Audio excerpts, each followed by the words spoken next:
présente la e-Kick, la trottinette électrique de chez Peugeot, en partenariat avec Micro, que vous pouvez installer et recharger dans le coffre du nouveau 3008.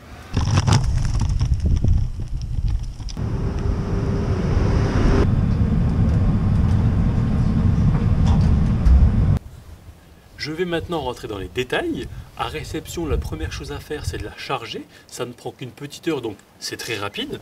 Ensuite, c'est parti pour la première sortie. Alors, petite chose pratique, vous ne le voyez pas. Donc, maintenant, voilà, c'est un petit peu mieux.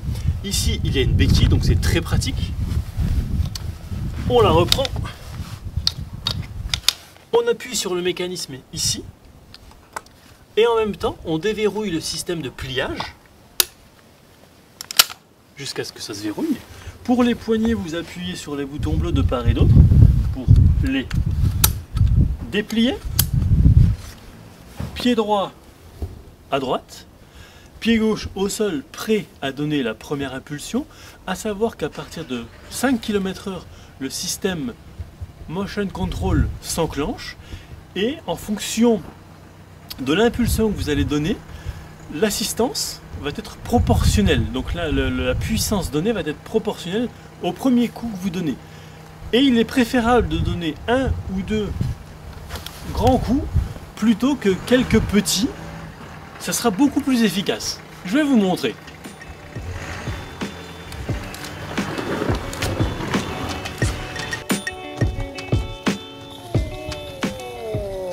À savoir qu'il y a 3 modes, éco, normal et sport, que vous pouvez changer notamment avec cet outil de réglage en le mettant ici. Il y a une flèche qui est gravée dessus et en fonction de comment vous le tournez, vous changez donc le mode. Vous pouvez également changer de mode simplement en appuyant à plusieurs reprises sur le frein. Et maintenant, on va voir les différents modes à quoi ils correspondent concrètement. Le mode Eco délivre 250 watts pour une vitesse max de 15 km/h. Le mode standard et pas normal délivre également 250 watts pour une vitesse max de 25 km/h. Enfin, le mode sport, le mode le plus rapide, délivre 500 watts pour une vitesse également de 25 km/h. Quid de l'autonomie, il faut compter une moyenne de 12 km avec une batterie lithium-ion de 36 volts. Batterie dont vous pouvez voir l'énergie restante grâce notamment aux 4 LED situés ici, ou simplement en téléchargeant l'application sur votre smartphone. Et vous retrouverez également d'autres informations.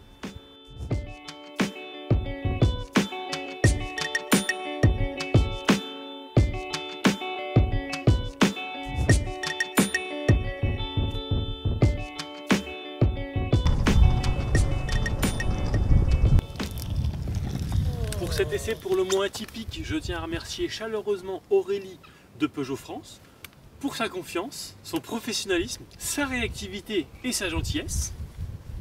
A savoir que de part et d'autre de l'écran, vous retrouverez l'essai de la 3008 diesel et essence. Quant à nous, on se retrouve très vite pour un prochain essai. A bientôt!